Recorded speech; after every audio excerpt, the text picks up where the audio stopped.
Hey there, humans, and welcome to another edition of News for Human Use, the only place in this vast series of tubes that you're going to find the truth. News that you, my human friend, can use right now. I'm Gene Pocket. I'm an author, a public speaker, and the only honest candidate for President of the United States of America in the year 2020.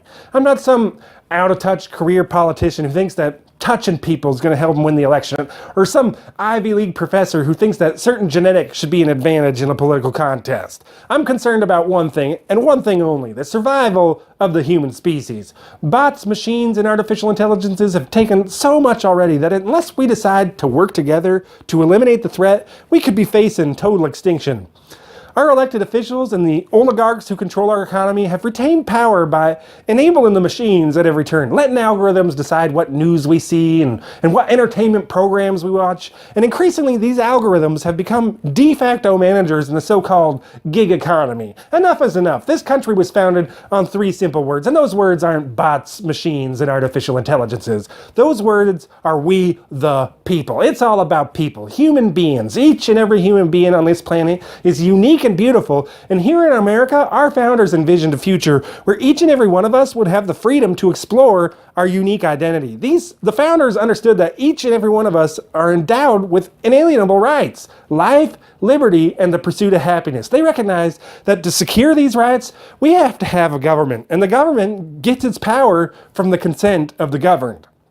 And whenever any government becomes destructive to these ends, to life, liberty, and the pursuit of happiness, it's the right of the people to alter or to abolish it and institute a new government. And that's exactly what we're going to do in 2020. The two parties that have controlled this country for the last 150 years, they've fallen under the spell of technology and have forgotten their mandate to represent the rights of us, we the people. Gene Pocket and the Human Party is going to change that. The Human Party is going to restore those unalienable rights: life, liberty, and the pursuit of happiness. It's impossible to take advantage of your right to liberty or to pursue happiness if you ain't got no money or any sense of purpose because your job was given to a soulless bot, machine, or artificial intelligence. Now, I want to talk to you about these rights the founders wrote about so many years ago. These unalienable rights of life, liberty, and the pursuit of happiness. They didn't just come out of nowhere. The founders didn't just make them up in some blue sky writing session. They believed that these rights were given to us, endowed on each and every human being by a creator, by a god, essentially. Now, it's going to come as no surprise to you enlightened members of the Human Party out there, but over the last few decades, as the influence of machines has grown, Americans' belief in a creator, in a god who endowed us with unalienable rights, that belief has begun to dwindle. As the machines work to isolate each and every one of us with the lie that they're connecting us, acceptance of a higher power has fallen to historic lows. Now look, I'm not here proselytizing for one god or another. I'm not even saying that you have to be a believer. There's some basic facts about religion that can't be ignored. And I'm not even going to go into the many studies that indicate religious people are happier and that they're able to cope with stress better. But as a human, religion is something we should embrace, if for no other reason than A, that it connects us to other human beings, and B, it's impenetrable to bots, machines, and artificial intelligences. Religion is an aspect of humanity that's entirely unique to our species, and therefore I think it ought to be celebrated. Machines aren't capable of faith. They aren't able to believe. They aren't able to exceed their programming. They aren't capable of convictions. Human beings are capable of all this and more. History is jam-packed with humans acting in faith to create great things, from pyramids to paintings to genres of music to entire countries like the United States of America. Nearly the entire history of humanity is fueled by faith. Belief is what has propelled us as a species toward greatness.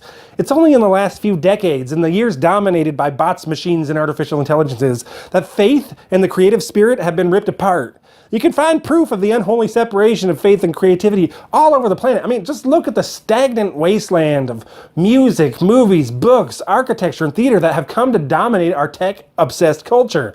Without the fire of faith to fuel creativity, to spur us on to greatness, we've become a reboot culture, afraid of originality, afraid of reality, and tricked into believing that shadows are as good as the real thing.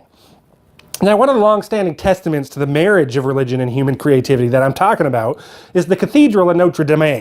Commissioned in the year 1160, it took nearly 100 years to complete. It was considered to be one of the finest examples of French Gothic architecture. Its pioneers in use of rib vault and flying buttress, its enormous and colorful rose windows and the naturalism and abundance of its sculptural decoration made the cathedral a unique example of human creativity. The Cathedral of Notre Dame displayed the power of faith to fuel human creativity. Not only was the cathedral itself a work of art, but its splendor went on to inspire other amazing achievements of human creativity, like Pablo Picasso's View to Notre Dame and Disney's hand-drawn animated classic, The Hunchback of Notre Dame. And for almost 800 years, the Cathedral of Notre Dame stood in the heart of Paris, enduring hundreds of years of volatile European history, a testament to humanity and our unique capacity for faith. Then, on April 15, 2019, just 10 days ago, the Cathedral of Notre Dame caught fire and burned for 15 hours, causing extensive damage throughout the entire structure. And what caused this fire? What was the source of this raging inferno that consumed 100 years of human labor and creativity in less than a day? An electrical short caused by a computer glitch. A computer glitch. A glitch. They're coming in faster and faster now, my human friends. These so-called glitches.